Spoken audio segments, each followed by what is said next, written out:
साथियों नमस्कार। डॉक्टर अजीत सिंह की ऑनलाइन पाठशाला में आप सभी मित्रों का एक बार पुनः स्वागत है। साथियों, आपने पिछली वीडियो में देखा सौर मंडल अर्थात सोलर सिस्टम के बारे में हम अध्ययन कर रहे हैं और पिछली वीडियो में हमने ये भी देखा कि सौर मंडल किसे कहते हैं और किन किन चीज़ों से मिल करके हमारे सौर मंडल का निर्माण होता है। और इसी क्रम में हमने सूर्य के बारे में भी गहराई से अध्ययन किया और सूर्य और पृथ्वी के बीच की दूरी अर्थात एस्ट्रोनॉमिकल यूनिट व हमने गोल्डस्टीन क्षेत्र के बारे में भी जाना अर्थात सूर्य से वह दूरी जहाँ जीवन संभव होता है अर्थात पृथ्वी ही वह ऐसा स्थान है जहाँ पर जीवन की कल्पना की जा सकती है। और इसी क्रम में हमने सूर्य पर गैसों का संगठन को भी अध्ययन किया। तो साथियों, आज इसी क्रम में हम उसी क्लास को आगे बढ़ाते हुए आज हम ग्रहों के बारे में अध्ययन करेंगे। साथियों, मैं आप लोगों को बताना चाहूँगा कि जियोग्राफी एक ऐसा विषय है जिसका अध्ययन हम क्रमिक रूप से ही कर सकते हैं, अन्यथा नहीं। अगर हम करते भी हैं तो उसकी समस्त जानकारी हमें पूर्ण रूप से नहीं प्राप्त हो सकती। इसलिए हम अपनी अध्ययन की सुविधा के लिए हम क्रमिक रूप से ही अध्ययन करेंगे। और आज इसी क्लास को हम आगे बढ़ाते हुए सबसे पहले हम ग्रहों के बारे में जानेंगे, बल्कि हम संपूर्ण विस्तार पूर्वक ग्रहों के बारे में अध्ययन भी करेंगे। तो साथियों, हम सबसे पहले ग्रह की परिभाषा को जानते हैं। वे खगोलीय पिंड जो सूर्य के चारों ओर एक निश्चित कक्षा में परिक्रमण करते हैं तथा इनका अपना कोई ऊर्जा स्रोत नहीं होता है अर्थात ये सूर्य से ऊर्जा प्राप्त करते हैं। तो साथियों, वे खगोलीय पिंड जो सूर्य के चारों ओर एक निश्चित कक्षा में चक्कर लगाते हैं तथा इनका कोई अपना ऊर्जा स्रोत नहीं होता। जब इनका अपना कोई ऊर्जा स्रोत नहीं होगा तो यह किससे प्रकाशित होंगे अर्थात सूर्य से। यहाँ पर हमने आप सबके समस्त 3 क्वेश्चन को लाया हूँ, जिसमें IAU इंटरनेशनल एस्ट्रोनॉमिकल यूनिट ने सन 2006 में ग्रहों की क्या परिभाषा प्रस्तुत की। और दूसरा क्वेश्चन है पार्थिव ग्रह तथा जोवियन ग्रह में अंतर स्पष्ट कीजिए। और इसी प्रकार से तीसरा प्रश्न है बौने ग्रह किसे कहते हैं और क्यों। साथियों, सबसे पहले मैं आप सबको बताना चाहूँगा कि सन 2006 के पहले हमारे सौरमंडल में कुल 9 ग्रह हुआ करते थे और सन 2006 में अंतर्राष्ट्रीय खगोल संघ की एक बैठक होती है और जिस बैठक में यह निर्णय लिया गया कि प्लूटो अर्थात यम,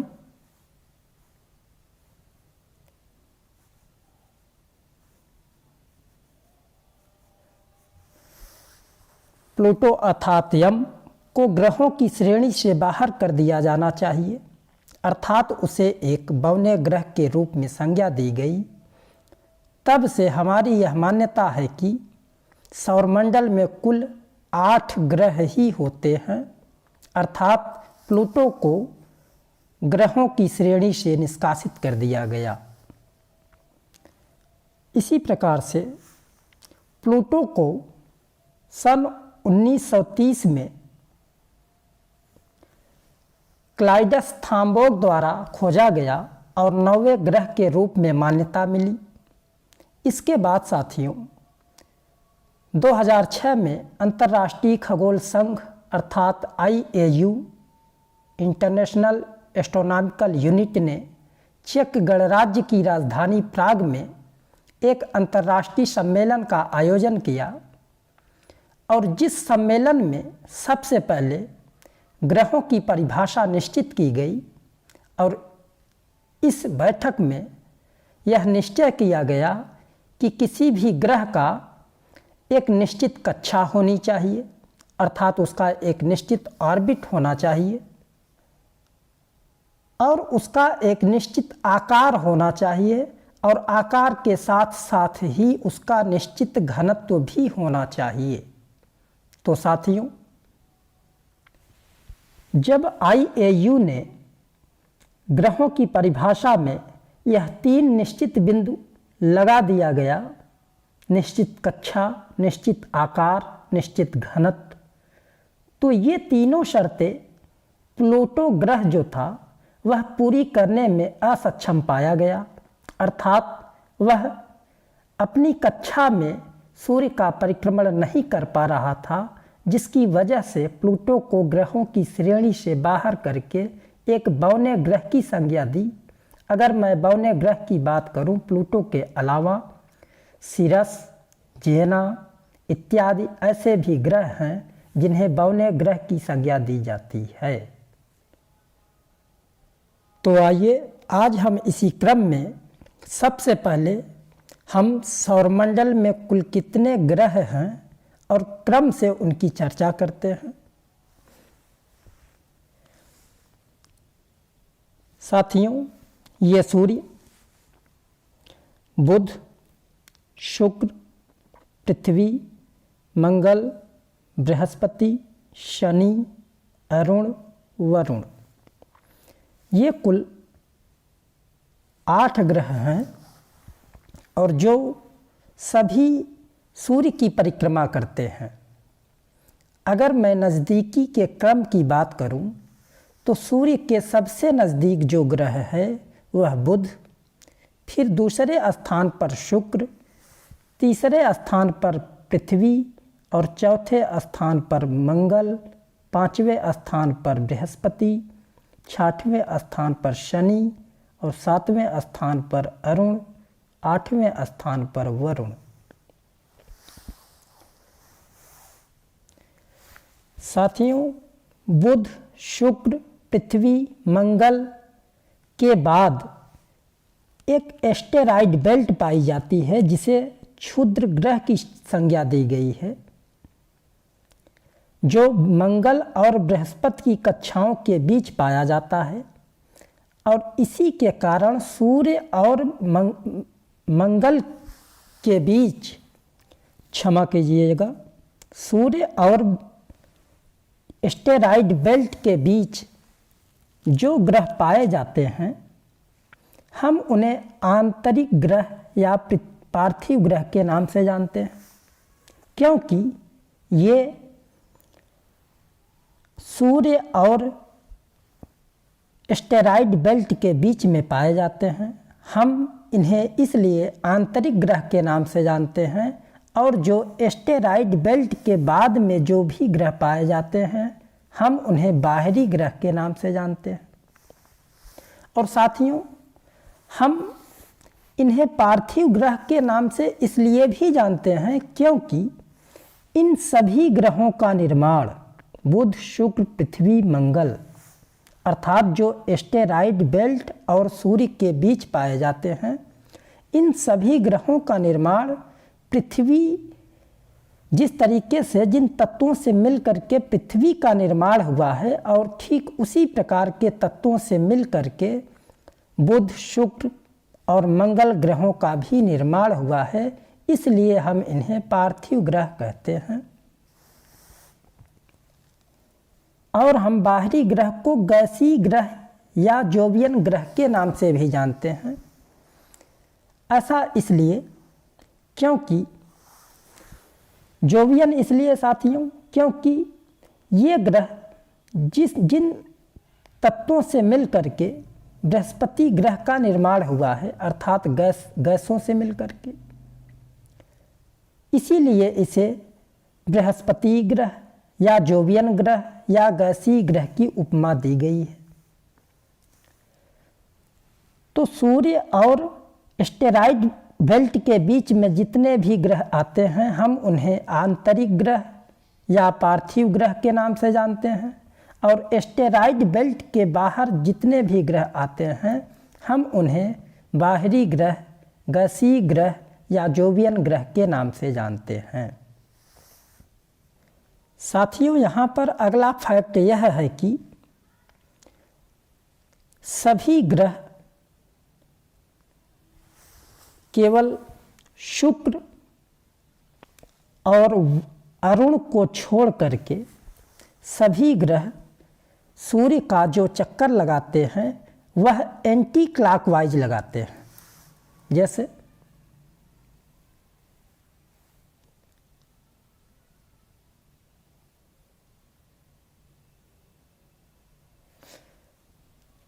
हमारी घड़ी की सुई इस क्रम में चक्कर लगाती है, लेकिन शुक्र और अरुण ग्रह को छोड़ करके सभी ग्रह सूर्य का जो चक्कर लगाते हैं वह एंटी क्लॉकवाइज लगाते हैं।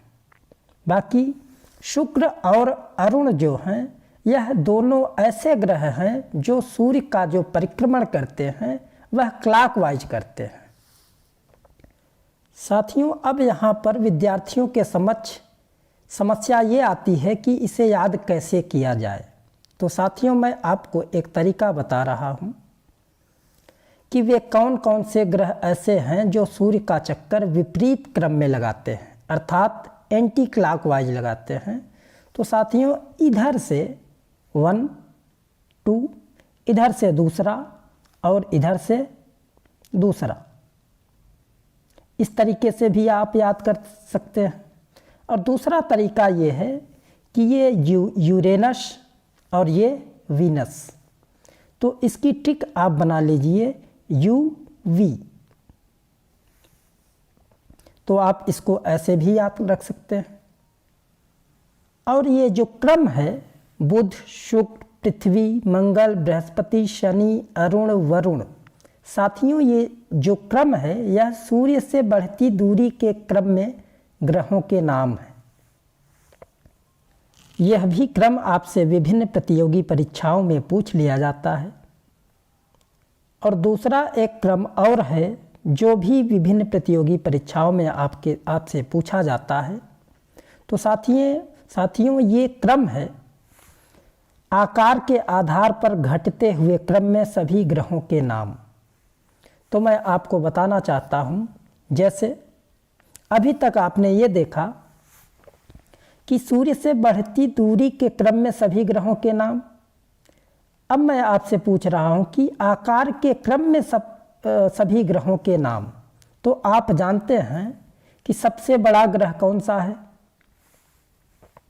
बृहस्पति। और सबसे छोटा ग्रह जो है वह कौन सा है? बुध।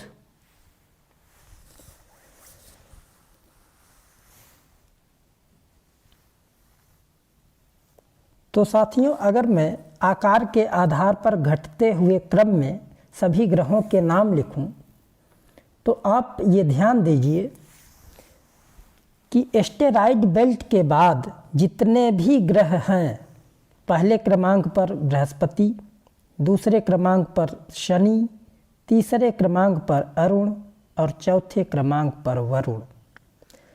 और आंतरिक ग्रहों में सबसे बड़ा पृथ्वी है, अर्थात 5वें स्थान पर, फिर शुक्र है, फिर मंगल है और फिर बुध है। क्योंकि हम बुध के बारे में जानते ही हैं कि सबसे छोटा ग्रह है। तो साथियों, इसको याद करने के लिए हम इतनी बात तो समझ ही गए होंगे कि एस्टेरॉइड बेल्ट के बाहर में जितने भी ग्रह हैं बृहस्पति के बाद क्रम से वह छोटे हैं।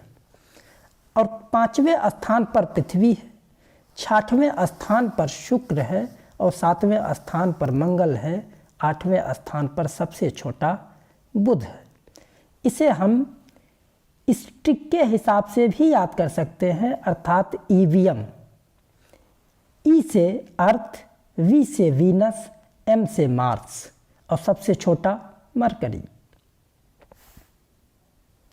और आगे के क्रम में साथियों सभी ग्रहों के कितने उपग्रह हैं और कौन सा ग्रह कितने समय में पृथ्वी का अपना एक पूरा चक्कर सूर्य का एक पूरा चक्कर लगा लेता है और अपने अक्ष पर कितने समय में एक पूरा चक्कर घूम जाया करता है। तो देखिए साथियों, बुध को पृथ्वी का एक पूरा चक्कर लगाने में जो समय लगता है वह 88 दिन। इसी क्रम में शुक्र को 225 दिन का समय लगता है। अब पृथ्वी को आप जानते ही हैं कि लगभग 365 दिन। अगर मैं फैक्ट की बात करूं तो 365 दिन 6 घंटे लगभग। और मंगल को पृथ्वी सूर्य का एक पूरा चक्कर पूरा करने में 685 दिन का समय लगता है लगभग। और इसी क्रम में बृहस्पति को एक पूरा चक्कर करने में 11.8 वर्ष का समय लगता है। और शनि को 29 वर्ष और अरुण को 85 वर्ष और वरुण को 165 वर्ष का समय लगता है। साथियों, अगर मैं उपग्रहों की बात करूं, बुध और शुक्र के पास कोई भी अपना उपग्रह नहीं है। पृथ्वी के पास मात्र एक, जिसे चंद्रमा के नाम से जानते हैं, और मंगल के पास 2 उपग्रह हैं जिसका नाम फोबोस व डिमोस। और बृहस्पति के पास 79 अर्थात 79 उपग्रह हैं। और शनि के पास इस समय वर्तमान में लगभग 82 और अरुण के पास 27 और वरुण के पास कुल 14 उपग्रह हैं। नेक्स्ट साथियों, अब तक हमने ये जाना कि सौरमंडल में कुल कितने ग्रह होते हैं और सभी ग्रह सूर्य का एक पूरा चक्कर लगाने में कितना समय लगता है। सबको हमने ये सारी बातें जान ली और आगे अब हम एक एक करके सभी ग्रहों के बारे में जानेंगे। तो इसी क्रम में सबसे पहले हम बुध के बारे में जानते हैं।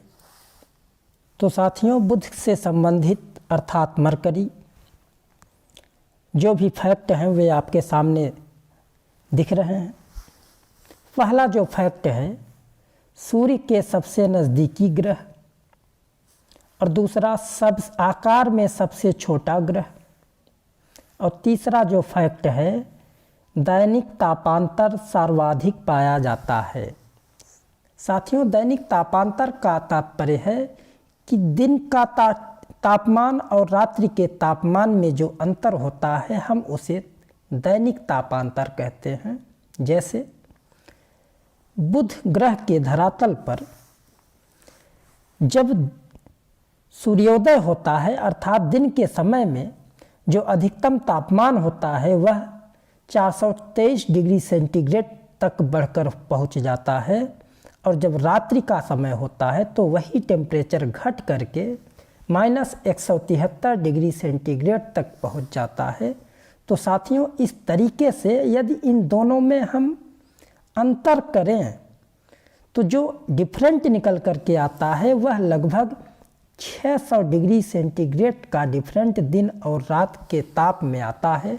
तो इसलिए साथियों हम कहते हैं कि दैनिक तापांतर सर्वाधिक पाया जाता है बुध ग्रह पर। और अगला फैक्ट जो है कि बुध ग्रह का अपना कोई वायुमंडल नहीं है और इसके पास कोई भी उपग्रह नहीं है। नेक्स्ट साथियों, इसी क्रम में हम शुक्र ग्रह को जानते हैं जो सूर्य से दूसरे स्थान पर है। शुक्र अर्थात वीनस, जिसे सुंदरता का देवता की उपमा दी गई है, अर्थात ग्रीक देवता के नाम पर ही इसकी उपमा दी गई थी। इसमें जो पहला फैक्ट है, सूर्य से दूसरे स्थान पर स्थित है। दूरी के क्रम की बात हो रही है। सबसे चमकीला ग्रह भी हम कहते हैं शुक्र को। सबसे गर्म ग्रह है क्योंकि इसके वायुमंडल में 90 से 95% कार्बन डाइऑक्साइड की उपस्थिति पाई जाती है और इसलिए इसे प्रेशर कुकर की स्थिति भी यहाँ पर बनती है, इसलिए इसे प्रेशर कुकर वाला ग्रह भी कहा जाता है। और अगला जो फैक्ट है साथियों, शुक्र ग्रह को हम भोर का तारा या साँझ का तारा भी कहते हैं, अर्थात मॉर्निंग स्टार या इवनिंग स्टार। ऐसा इसलिए साथियों कि शुक्र ग्रह ही एक ऐसा ग्रह है जिसे हम अपनी नंगी आँखों से देख सकते हैं, अर्थात जब हम सुबह के पहले जब हम इसे देखते हैं तो यह पूर्व की तरफ दिखाई देता है और शाम होने के पहले या शाम होने तक हम इसे जो देखते हैं यह पश्चिम की दिशा में दिखाई पड़ता है, इसलिए हम इसे साँझ का तारा या भोर के तारे के नाम से भी जानते हैं, अर्थात मॉर्निंग स्टार या इवनिंग स्टार के नाम से भी जानते हैं। नेक्स्ट, आकार एवं घनत्व पृथ्वी के समान होने के कारण इसे पृथ्वी की जुड़वा ग्रह भी कहते हैं, अर्थात पृथ्वी की जुड़वा बहन या ट्विन प्लेनेट या सिस्टर प्लेनेट भी कहा जाता है।